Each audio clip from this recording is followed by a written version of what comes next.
boa noite. No Globo Repórter de hoje vamos contar a história de brasileiros loucos por vinho. Uma paixão que está dando novo rumo à vida de muita gente. Estes sonhadores já começaram a mudar paisagens tradicionais. A Chapada Diamantina ganhou círculos gigantescos formados por parreirais. Quem disse que a região não era favorável? No Brasil Central, um médico abandonou a cidade para plantar uvas na Serra dos Pirineus. Virou produtor.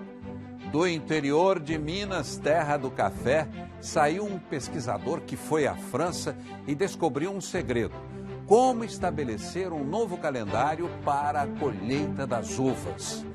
No Sul, um jovem produz vinho na garagem de casa e faz sucesso. E há quem leve em conta até as fases da lua para produzir uma bebida mais saudável. É a agricultura biodinâmica. E agora, observe este rótulo: Instituto do Coração? Calma, é só para quem participa de uma nova pesquisa sobre benefícios dessa bebida milenar.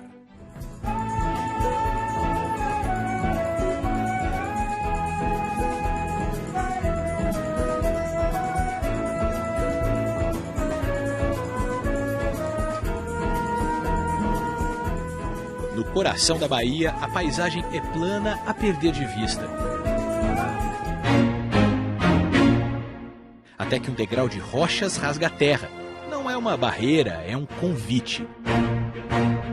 Vamos subir, até onde os rios fazem caminhos sinuosos e a Chapada Diamantina mostra seus segredos.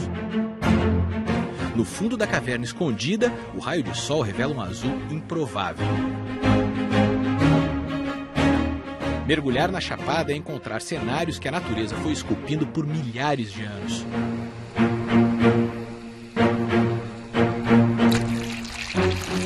Os primeiros exploradores a chegar nessa região aqui foram os garimpeiros, que vieram atrás dos diamantes que eram encontrados facilmente na beira desses rios aqui. Demorou bastante tempo depois do final da exploração dos diamantes para que os turistas descobrissem que isso daqui era um lugar único no mundo. Agora, além de turista, sabe o que mais que adora lugar único no mundo? É vinho. E é seguindo o caminho dos primeiros garimpeiros que a gente veio procurar o vinho da Chapada Diamantina.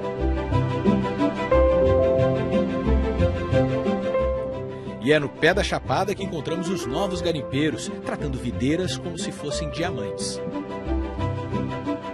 A agricultura não é novidade aqui. A Chapada Diamantina é uma importante região produtora de frutas, batatas e de um dos melhores cafés do Brasil. E foi justamente batata e café que a família do Fabiano começou a cultivar aqui décadas atrás. Ali no meio, ao encontrar o café no ponto exato para ser colhido, o Fabiano viu quase um sinal. Agora, qual que é a cor boa? A cor boa é a cor de vinho. Do café? É. Cor boa é quando está com a cor de vinho, exatamente. Então, tem uma ligação na cor já? Tem, sempre tem. O vinho que ele está produzindo aqui ainda está em fase experimental. Só deve chegar ao mercado nos próximos anos. E vai ser a primeira sementinha de uma ideia que o Fabiano quer ver frutificando também entre os pequenos produtores. Será que as raízes das videiras podem segurar os agricultores no campo? Queremos perpetuar isso por mais 100, 200, 300 anos. Isso jamais vai acontecer se as pessoas que estiverem ao redor também não estiverem se perpetuando, estiverem sendo mantidas no campo, se tiverem uma renda justa, né, para o trabalho. Os especialistas dizem que cada uva precisa de características específicas de terra e de clima. Eu tenho uma teoria. Vinho gosta é de lugar bonito. E até o fim do programa eu provo isso para você. O Fabiano, mesmo sem saber, concorda comigo. O projeto dele é também turístico.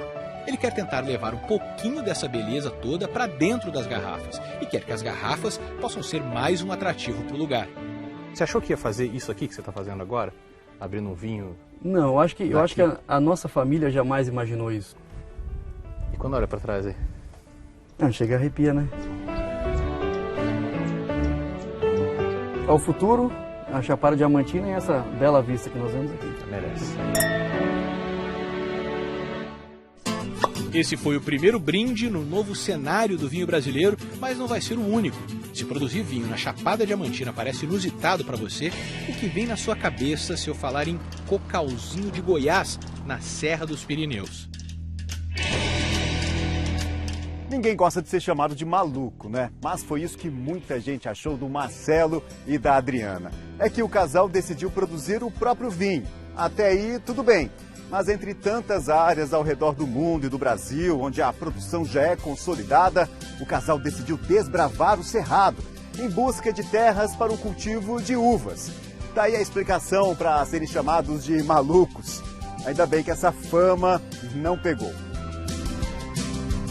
Quando eu olho para as videiras, né, nesse estágio aqui, é uma sensação muito boa de realização, né, de bom trabalho cumprido. E bota trabalho nisso. Quem vê o parreiral assim, cheio de cachos, não imagino que foi para esses dois, sozinhos, darem início a essa produção. Marcelo é médico. Adriana é analista de sistemas. Há 12 anos, a paixão pelo vinho fez o casal largar a cidade grande, arregaçar as mangas e começar o trabalho com as próprias mãos. É uma região que não tem pessoal, né, não tem instrumental adequado, específico, então a gente teve que fazer realmente uma implantação do zero, né? A primeira safra foi produzida em 2010. Foi uma safra que a gente fez tudo muito artesanal, a gente fez tudo aqui na propriedade. Nós não tínhamos ainda os equipamentos, não tínhamos a desengaçadeira que fazia justamente o processo de tirar cada baguinha dos talos. Então isso foi feito manualmente, uma a uma, e a gente começava de manhã sentado num banquinho com uma almofada para aguentar o dia todo. Hoje o casal tem a ajuda de 15 funcionários. A colheita é feita sempre durante a madrugada, com temperaturas mais frias, para retardar o início do processo natural de fermentação da fruta.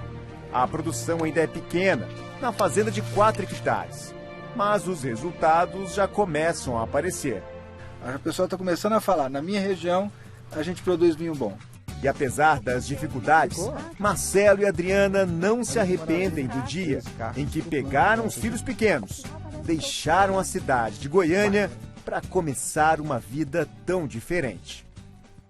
Algumas vezes eu cheguei a falar, Marcelo, vamos parar, temos que desistir, não dá mais.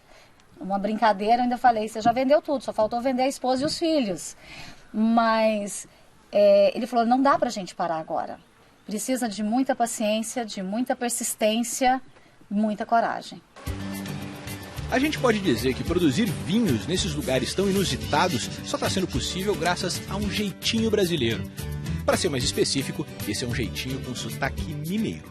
É uma técnica, uma alternativa, um novo jeito de se fazer vinho que, a meu ver, não tem retorno. Ele está só no começo. O Murilo nasceu no sul de Minas, na terra do café, mas se apaixonou pelo mundo dos vinhos. Foi estudar na França e percebeu que o clima lá, nos lugares onde se faz um dos melhores vinhos do mundo, era muito parecido com o da terra do café mineiro. É o clima da minha terra. Céu azul, noite fria e solo seco. Isso faz vinho de qualidade. O problema é que o clima parecido com o da França acontece no sul de Minas no inverno. E pelo ciclo natural das videiras, as uvas amadurecem e são colhidas no verão. E no verão o clima é outro, mais quente, muito chuvoso, o que não é bom para vinho. Então o Murilo tinha o clima certo na época errada. E daí que me veio a ideia de inverter o ciclo da videira, colocar a uva para amadurecer na mesma época que o café amadurece. Os dois precisam da mesma condição climática para expressar qualidade. E o Murilo passou a testar a técnica da dupla poda nos vinhedos, que funciona mais ou menos assim. Depois da colheita, as plantas são podadas normalmente, na época tradicional. Aí, quando elas deveriam florescer, ele poda de novo. Aí, a nova floração só acontece então no inverno, bem quando ele queria. A dupla poda é um jeitinho, dá uma enganada na planta? Dá uma tapeada na planta, desvia o ciclo, altera o ciclo para que o momento da colheita coincida com a época melhor para fazer qualidade. E como toda essa história está muito ligada ao café, a ideia do Murilo de produzir vinhos no sul de Minas só decolou quando ele conheceu um produtor de... adivinha? Café. E o encontro que mudou tudo aconteceu bebendo vinho em uma degustação. Ele, depois da degustação, veio me perguntar, dá para fazer vinho fino em 3 corações? Eu falei sim, se inverter o ciclo. E aí ele me perguntou, o que falta para você experimentar isso? Eu falei, falta achar um louco que acredite nessa história. Ele falou, acabou de achar um. Hoje, o Murilo coordena o núcleo de pesquisa de vinhos da Ipamig, a empresa de pesquisa agropecuária de Minas, na cidade de Caldas, e passa a técnica adiante. Pelo menos 20 produtores já estiveram aqui. Outros 15 estão aprendendo com o Murilo a seguir as pistas do café. O Márcio é um desses novos produtores. Ele traz para a vinícola experimental de Minas as uvas que planta em São Paulo. Todo o processo, chamado de vinificação, é feito pelos técnicos do núcleo. Mas o Márcio está sempre metendo o nariz por aqui. Sinto muita saudade. Vem dar uma cheiradinha, dar uma sempre. Sem esse apoio, o Márcio não teria conseguido fazer os primeiros vinhos. Ele não tinha vinícola, tinha só o sonho: fazer vinho no interior de São Paulo. Quando você falou para as pessoas, vou fazer vinho aqui, vou pegar essa terra aqui que era batata, que era cebola, que tinha gado, vou botar vinho aqui, vou botar videira. E aí? Louco. É louco. Mas o Márcio resolveu encarar. Plantou as primeiras videiras em Itobi em 2008. Levou 6 anos até encher as primeiras garrafas e mais um tempo para derrubar um certo preconceito. Eu já vi várias pessoas que realmente, quando vêm, falam assim, em São Paulo, vira o rosto, sabe? Então quando a pessoa abre e bebe, se surpreende. Aí não tem preço. A produção deu tão certo que a criação de gado na fazenda acabou. Aqui o Márcio agora já enxerga as próximas etapas do seu sonho. Eu tô vendo até os tanques aqui em cima já. Vamos ficar aqui. Vamos ficar aqui, exatamente. A entrada da vinícola vai ser aqui. É um sonho, né? Eu quero ver um dia à noite, um dia de tarde, final de tarde, sentar aqui na vinícola, cara. E ter uma janela, porque essa vista é bonita, né? E poder tomar um vinho, olhando tudo isso que eu tô vendo e realizando meu sonho. Aí eu posso ter certeza, vou morrer em paz. Aqui. Olhando para lá. Uhum. Aqui. Tá perto, hein? Espero que sim. Espero que sim. Agora talvez você tenha estranhado eu dizer que Minas ou São Paulo são lugares inusitados para produzir vinho. Você pode ter lembrado, por exemplo, de São Roque, em São Paulo, ou Andradas, em Minas. Aqui em Andradas realmente se produz vinho há mais de um século. O avô dos irmãos Marcon plantou as primeiras uvas nessa região em 1869. Mas a tradição da família era produzir os chamados vinhos de mesa, o vinho que normalmente é vendido em garrafão e custa mais barato. E aqui a gente precisa explicar a diferença entre os 2 tipos de vinho produzidos no Brasil. Por todo o mundo se faz vinho com uva de vinho, as uvas chamadas viníferas. Mas aqui no Brasil, essas uvas custaram a se adaptar. Aí os imigrantes começaram a fazer vinho com as chamadas uvas de mesa ou americanas, que são bem mais fáceis de plantar, mais rústicas e resistentes. Em boa parte do mundo é até proibido fazer vinho com elas. Mas aqui a prática se popularizou e ainda hoje o vinho feito com essas uvas, o vinho de mesa, representa mais de 80% do mercado de vinhos no Brasil. E foi o garrafão que apresentou o mundo do vinho para os irmãos Marcon. A gente lembra até hoje que antes da gente poder sair para brincar, que a gente era tudo pichotinho, né? Pra ganhar um sorvete, né? A gente ganhar um sorvete no final de semana. Tinha que lavar, sei quantos garrafão, entendeu? 5 litros, lavar, enxaguar, encher e carregar. E depois não podia sair brincar e ganhava o sorvete no final do dia. Os 3 cresceram junto com a vinícola e produzindo só vinho de mesa. Toda pessoa que vai começar a beber vinho, começa com vinho de mesa. Depois ele vai aprimorando o paladar até chegar no vinho fino. Eu mesmo, quando comecei a tomar vinho, eu só tomava aquele vinho branco licoroso doce. Entendeu? Aquele mais doce que tinha, porque eu não sabia beber vinho.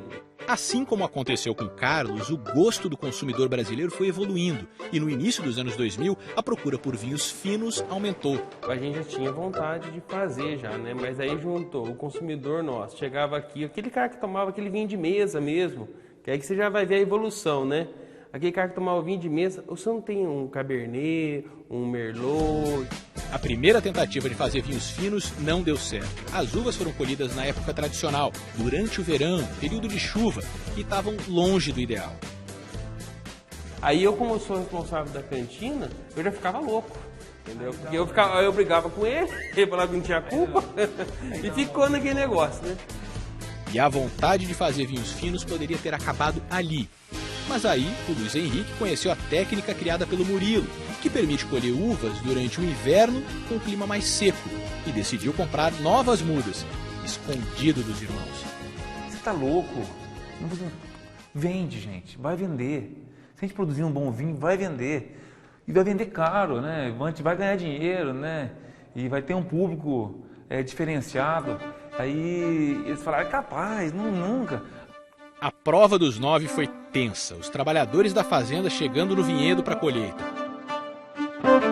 Atrás dessas telas estava o destino dos negócios da família, mas foi ver os primeiros cachos e o Luiz respirou aliviado. Chegou a matéria-prima para fazer esse vinho, eles até assustaram, falaram assim, nossa, teve razão mesmo, né? Aí eu fui falar para eles, gente, vamos plantar mais um pouco? Eles já fizeram assim, vamos, nem discutiram. E o que ninguém imaginava virou realidade. Então o pessoal fica que não acredita muito, né, no nosso terroir aqui, que aqui seja o lugar para uva fina, né? Terroir é uma palavra chique, né? É, chique. Mineiro falando terroir fica bonito. É bonito, né? Costumava falar caipira, né? O terroir, essa palavra chique de origem francesa, quer dizer o efeito que a terra, o clima produzem no vinho. E o terroir mineiro está enchendo de orgulho os irmãos. Os trabalhadores hoje colhem uvas Syrah, Cabernet, Merlot, mas quando termina mais um dia de colheita, a festa ainda tem o gosto da tradição, um vinho de garrafão servido sobre os ombros.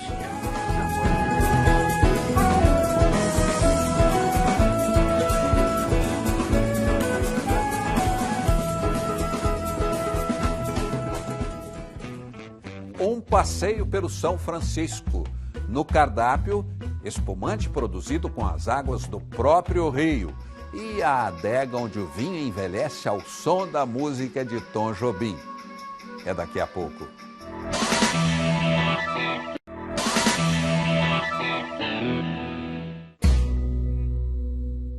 O mesmo sol nasce para todos no sertão de Pernambuco.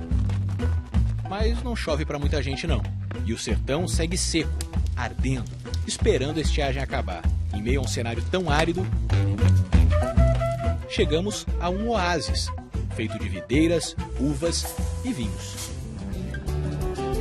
O segredo para colorir de verde e roxo o sertão são as águas do Rio São Francisco.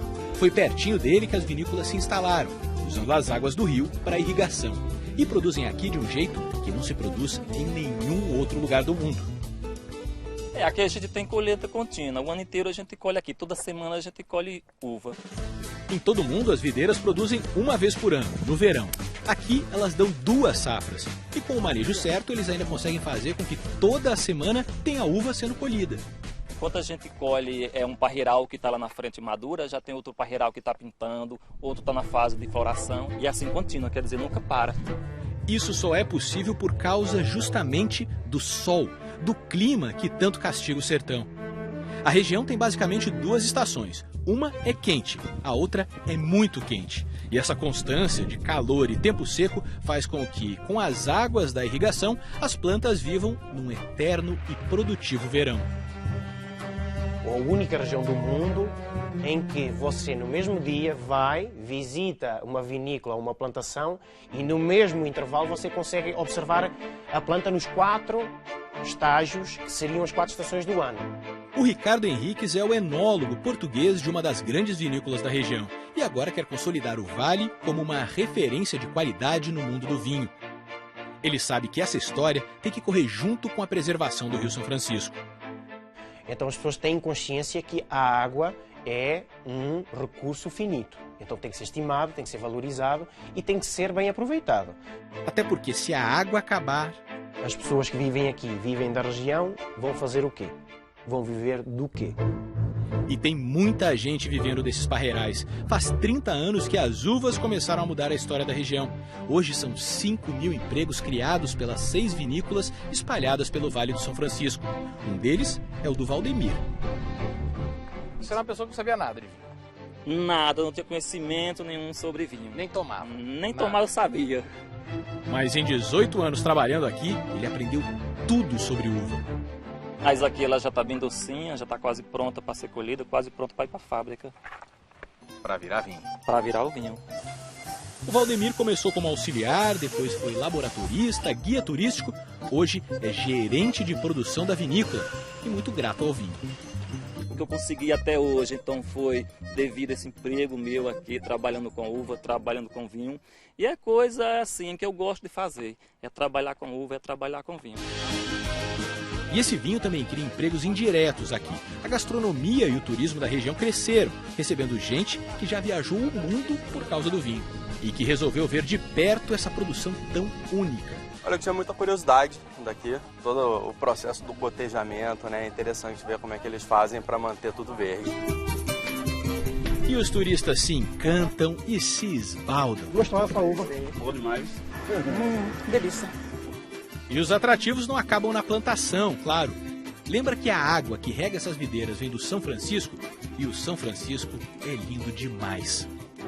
Quem visita as vinícolas também pode conhecer de perto a imensidão do rio. No Nordeste, tão famoso pelas praias, os turistas do vinho descobrem uma espécie de Caribe de rio no meio do sertão, a bordo de um catamarã. E em vez das tradicionais caipirinhas ou cervejas do litoral, aqui o passeio e o mergulho são regados a espumante. Dentro do Rio São Francisco, provando o espumante daqui da região, é uma experiência inigualável. E ele é feito com essa água aqui, né? Isso. A água que vai irrigar as uvas. De uma maneira ou outra, tá tomando um pouquinho de São Francisco aí, né? Verdade. Tá gostoso? Maravilhoso. Recomendamos pra todos. Tá reparando no som aí? O pessoal cantando? No sertão, trilha sonora pra vinho é forró. Meu ser assim e alegre o meu viver. Forró, velho, chico e vinho, não tem escolha melhor. E é embalado por brindes como esse que o espumante nacional brilha. Virou a estrela de um mercado que tem um enorme potencial para crescer. O brasileiro bebe menos de 2 litros de vinho por ano.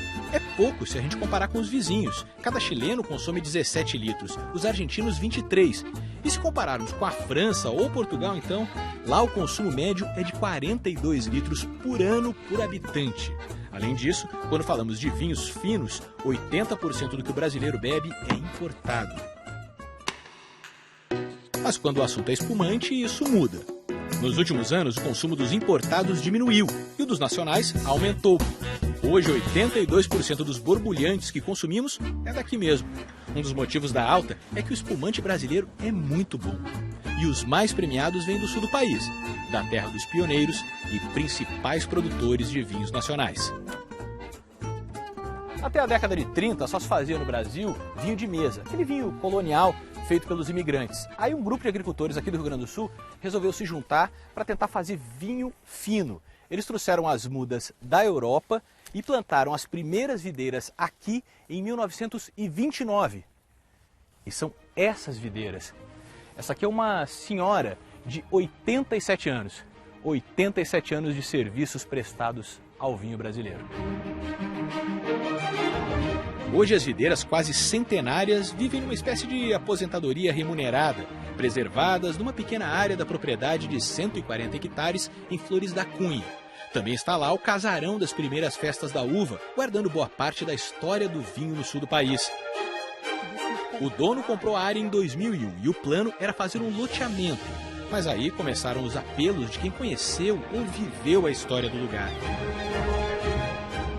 Deixa uma área de vinhedos aí que fique para a história, não desmanche o casarão, tenta fazer com que uma área dessa você dê continuidade, né, para que isso fique com a história. E essa história não é de Flores da Cunha, não é do Rio Grande do Sul, é uma história do Brasil. Deonir Argenta resolveu não só preservar parte da história, como também entrar de vez no mundo do vinho.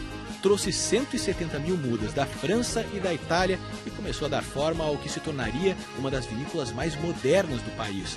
No lugar histórico, onde os primeiros pés de uva foram plantados, hoje tudo respira modernidade. Até a tesoura aqui é automática para facilitar a poda das videiras. E em caso de geada, uma espécie de névoa d'água vira um escudo de proteção para as uvas. O prédio foi encravado no meio de uma rocha. Pelos 4 andares para baixo da terra, a pedra está lá, fazendo as vezes de parede. E esse é o caminho das uvas. Desde que entram na vinícola, vão sempre para baixo, por gravidade, até serem engarrafadas. O último subsolo é quase um templo. É aqui que espumantes e vinhos tintos e brancos descansam, terminam de amadurecer ou fermentar antes de ir para o mercado. E como existem pesquisas internacionais dizendo que vinhos ficam ainda melhores com música clássica, aqui toca Tom Jobim, o tempo todo. Tom Jobim foi um brasileiro que fez sucesso no Brasil e no mundo, foi reconhecido pelo seu trabalho e a gente queria que os nossos vinhos se inspirassem nele, entende? Ela quer que a inspiração do músico influencie o vinho. A inspiração dela vem da terra dos pioneiros, que casou tão bem com a modernidade do projeto deles. Chegar aqui de manhã, ver essa vista, cada dia único, o tempo, se está chovendo, se está com sol, se está com geada, é sempre uma paisagem diferente, é uma renovação. Eu acho que enche tanto o espírito da gente que a gente se energiza.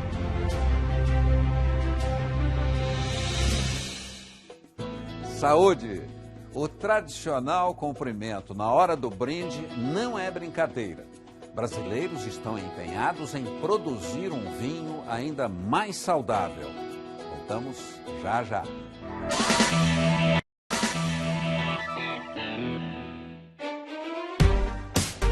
Se você é um entusiasta dos benefícios do vinho para a saúde, daqueles que abre uma garrafa e diz que isso faz bem para o coração, escuta essa.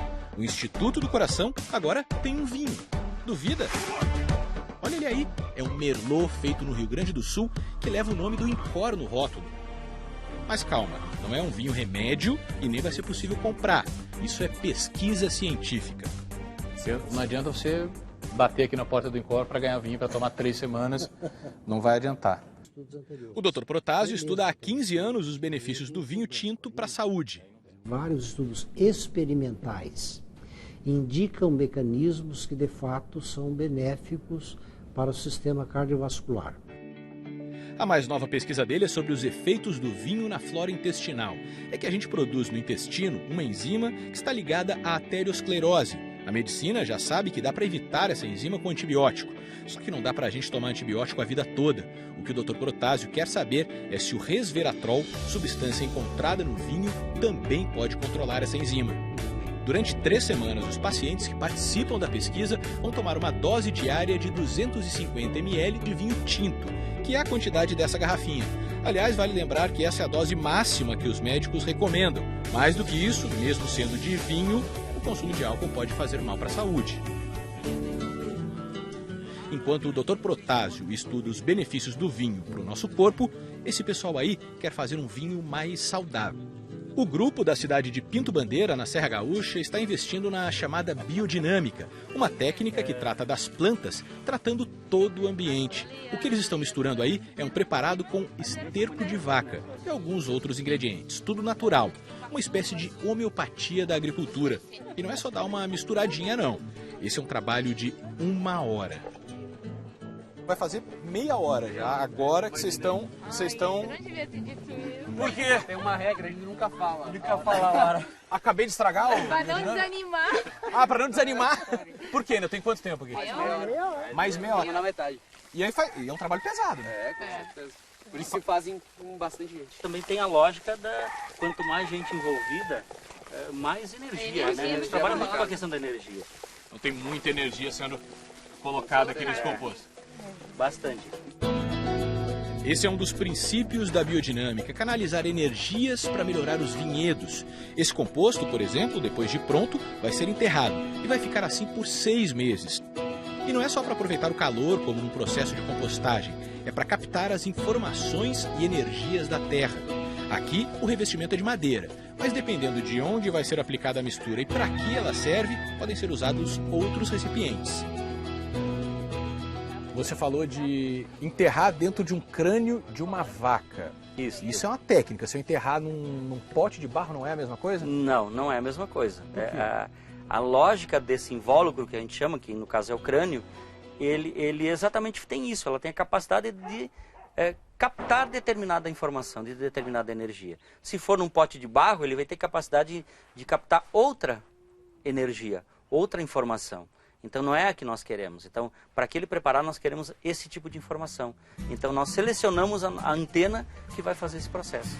O Leandro Venturim é agrônomo e coordena o projeto de biodinâmicos da Federação das Cooperativas Vinícolas do Rio Grande do Sul. A biodinâmica vai lidar com fases da lua, com energia das pessoas, com energia da terra. Isso.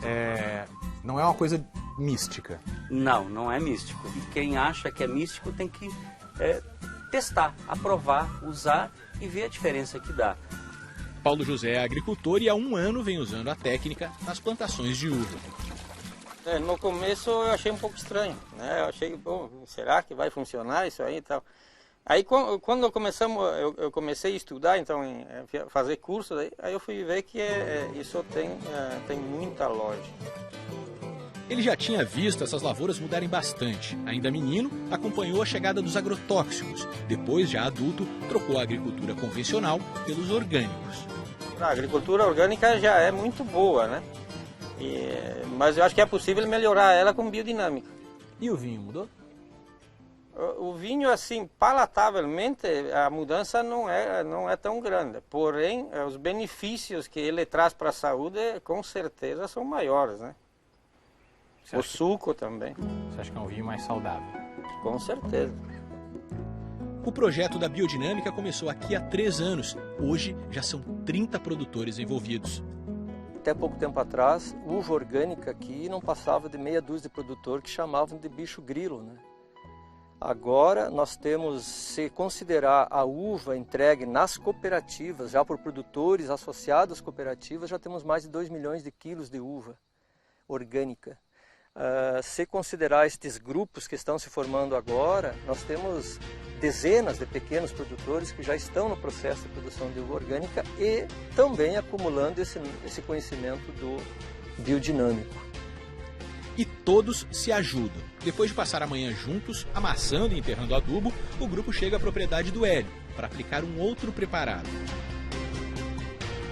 Todo o princípio da biodinâmica e da produção orgânica, ela requer cooperação, é bem distinto de um processo competitivo.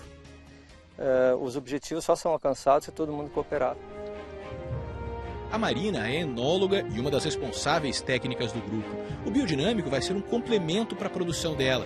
A Marina já faz vinho natural, de uvas orgânicas, 3.500 garrafas por ano, sem usar nenhum ingrediente artificial nem produtos químicos. Ela trabalhava numa vinícola convencional da região quando conheceu o vinho natural. Quando eu provei esses vinhos, eu disse, não, é isso aqui que eu quero fazer. É assim que eu quero que os meus vinhos sejam um dia. Mas isso, eu não tinha vinhedo, eu não tinha contato, então eu ia ter que começar do zero. Aí quando começa e você vê que sim, isso dá resultado e que realmente você tem um produto diferente, você tem um produto extremamente puro e que eu acho que realmente ele faz a conexão com o teu lugar, o lugar de origem da uva. Isso tá na taça, isso é apaixonante. Isso faz com que você mova mundos para que isso dê certo. E se você nunca tinha ouvido falar de vinhos naturais, saiba que o movimento do mundo e já tem espaço no mercado brasileiro. Seguindo o som do bandoneon, chegamos a uma espécie de quartel-general dos vinhos naturebas em São Paulo. Tem uma ondinha de achar legal comida natural, comida orgânica, mas as pessoas ainda bebem e não têm a menor ideia do que tem no copo. E isso é extremamente importante, tanto quanto a salada que você come. A Alice e o Ramatiz são donos desse bistrô, que é também uma loja de vinhos naturais. São garrafas de todos os cantos do mundo, sempre naturais, orgânicas ou biodinâmicas. Dentro de cada uma delas tem uma história que eles fazem questão de conhecer e divulgar. A loja foi criada há 8 anos. Quando quase ninguém falava disso no Brasil, eles já estavam na busca da verdade do vinho. Eu prefiro um vinho naturalmente desequilibrado do que um vinho quimicamente equilibrado. Me agrada mais. Ele é mais verdadeiro, ele é mais puro, ele é mais real e, de fato, nada é perfeito. O que é um vinho sincero? É um vinho que não vai mentir para você para te agradar. Não. Ele vai ser justamente o que ele é. Se você gostou, ótimo. Se não gostou... Nesse programa a gente já cruzou o país para mostrar para vocês os lugares mais inusitados onde está se fazendo vinho no Brasil. São Paulo, sul de Minas, Chapada Diamantina, Cerrado. Mas espera aí que ainda tem mais. Zenker, pode abrir. Talvez o mais inusitado dos produtores você vai conhecer agora. E não é no campo não, é bem aqui no meio da cidade. Bem-vindos à Garagem do Zenker.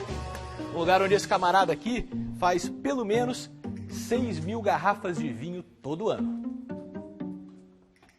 Isso é uma coisa que você tirou de onde? Começar a fazer vinho dentro da garagem? Aproveitar o local que eu tinha, né? Se eu fosse fazer num local, numa vinícola, eu não ia ter condição, né? Então eu vou aproveitar, fazer meus trabalhos, meus ensaios, para daqui a um tempo abrir minha própria vinícola. Geograficamente, como é que é dividida a tua garagem hoje aqui em área? A tua vinícola, como é que ela é aqui? Bom, ali é a parte da recepção de uvas e de fermentação. Na entrada do carro ali. Isso, na entrada do carro. Aqui a gente tem a fermento, que é a fase de barricas, onde os vinhos pegam mais corpo, né? Pegam mais...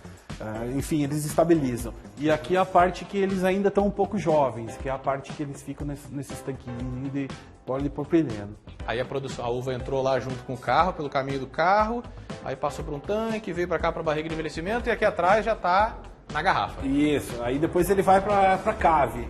A cave é o local onde o vinho matura, dentro da garrafa. Ah, você tem uma cave aqui ainda? Tem na garagem? Na garagem. A cave do Zenker é, na verdade, pela altura, uma meia cave, vai? Não, tem um sofá, fica à vontade aí. Você tem aqui espumante? Isso. Processo de fermentação aí? Aqui é a parte do meu porão onde que os vinhos maturam na garrafa. Então eles precisam passar esse período na garrafa para se soltar. Eles entram muito tenso e ali eles soltam. O spa do vinho aqui. Os equipamentos para fazer vinho, o Zenker foi juntando, criando, improvisando. O espumante está quase pronto. Para tirar a borra que fica na garrafa, o Zenker usa uma chave de fenda com um guardanapo. E não é que funciona? Depois ele completa a garrafa, bota a rolha, lacra, tudo manualmente. E nem essa inventividade toda, nem o amor pelo vinho são coisas novas para ele. É uma paixão de criança que brincava de fazer vinho. E eu ficava incomodando meu pai que eu queria fazer champanhe. Na época não se conhecia o termo espumante, era champanhe. Então o que a gente fazia? Ele comprava os garrafões de vinho e eu botava nas garrafinhas de guaraná, muito antiga, pequenininha, e botava açúcar e tentava refermentar, mas não ia dar certo nunca. Quantos anos você tinha? Eu tinha 8, 9 anos.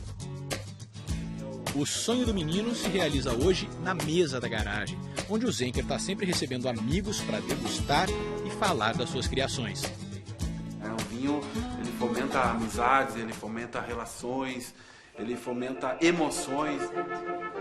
Quando a gente toma esse vinho, tu sente que é um vinho que te faz bem. É um alimento, né? Existe energia nisso. Bom, você ainda deve lembrar que eu falei lá no começo do programa que ia provar para vocês que vinho gosta é de lugar bonito, né? Então, confere comigo. Vinhedo da Chapada Diamantina, lindo. Vinícola do Cerrado, linda. E as uvas que nascem no Vale do São Francisco? E o cenário do sul de Minas, já famoso pelo café, olha isso. No sul a paisagem é quase uma Toscana brasileira, de cair o queixo. E a garagem do Zenker? Tá certo. Vamos lá, a garagem do Zenker não é a coisa mais linda do mundo, vai? Mas o amor que ele tem pelo vinho é. Essa é a grande brincadeira, é entender a particularidade de cada bebida e ver que são únicas, né? E viver esse momento de fato. Saúde. Ele sabe onde. Igual vinho. Saúde. Igual vinho do Brasil.